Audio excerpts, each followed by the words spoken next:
రక్షకులు ఒక స్టేజ్ మీద ఉన్నప్పుడు వారికి అభినందనలు తెలియజేయడానికి పైగా ఇది నా నియోజకవర్గం కాబట్టి అందుకని నేను ఇంకా ఏ పార్టీలో చేరకపోయినా ఇక్కడ ఉన్నా.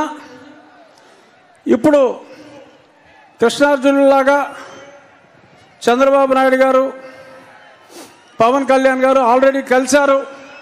నేను 2 సంవత్సరాలుగా చెప్తున్నా, అందరూ కాదన్నా ఎంతోమంది అది ఎలా కుదురుతుందన్నా కూడా ఖచ్చితంగా ఒక దుర్మార్గుని అంతం చేయాలంటే బ్రహ్మ విష్ణు మహేశ్వరులే కలిశారు. వీళ్ళు కలవాలి అన్నా వీరిద్దరూ ఇప్పుడు కలిశారు. అతి త్వరలో నా ఆకాంక్ష కృష్ణార్జునులై వీరిద్దరూ కురుక్షేత్రంలో ఈ 151 మంది అంటే అభినవ కౌరవులు 151 వీళ్ళందరినీ తుదముట్టించే కార్యక్రమంలో ఆనాడు ఆ జెండా మీద కాషాయ జెండా మీద కపిరాజు ఉంటే నేను ఊహించేది నరేంద్ర మోడీ గారిని, తప్పకుండా పవన్ కళ్యాణ్ గారు అహర్నిశలు మొన్నే చెప్పారు తిట్లు తిన్నా నేను వదిలేది లేదు అని.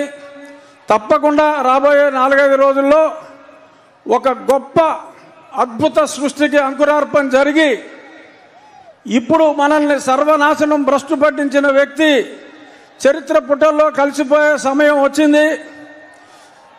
నేను రోజు మిమ్మల్ని 1 గంట సేపు వాయించేస్తున్నా రచ్చబండల పేరు చెప్పి. ఆ చెప్పినవన్నీ కాకుండా మనకి అమరావతిని సర్వనాశనం చేసిన ముఖ్యమంత్రి 3 క్యాపిటల్స్ అన్నాడు, ఏది అడ్రస్ లేదు. సరే మొన్న ఫ్లోటింగ్ బ్రిడ్జ్ చేస్తే అది పోయింది. కుప్పానికి నీళ్ళు ఇచ్చాడంటే అది వినోదం సినిమాలో ఊటీటీ బ్యాంక్ లాగా అలా గేట్ పెట్టి మళ్ళీ పట్టుపోయారు.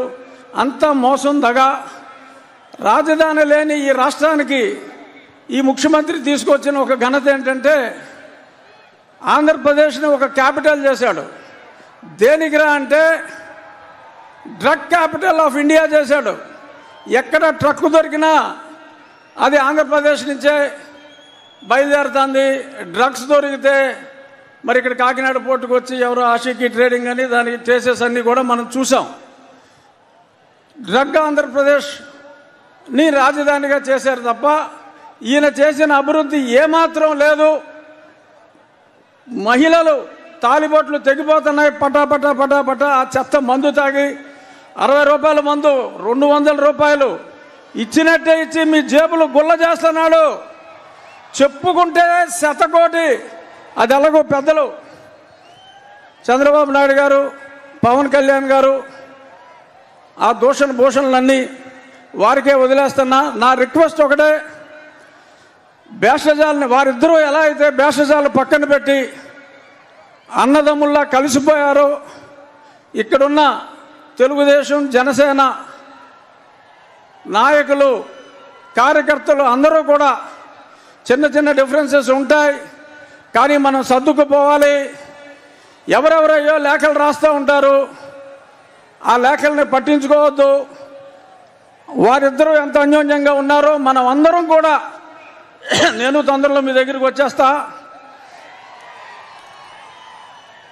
ఎప్పుడు మా ఈ సాక్షి పేపర్లో ఇంట్లో రాస్తూ ఉంటారు, ఊరికనే ఈయనకి ఆయన టికెట్ ఇవ్వడు ఈయన టికెట్ ఇవ్వడు ఆడ పని అవుట్ అని మాట్లాడుతూ ఉంటారు. వాళ్ళిద్దరు ఎదురుగుండానే చెప్తున్నా, మళ్ళీ నరసాపురంలో ఇదే కూటమి నుంచి నేను పోటీ చేస్తున్నా. ఇంతకంటే పెద్ద సభ మళ్ళీ వారిద్దరి సమక్షంలోనే అప్పుడు నేను కండక్ట్ చేస్తా.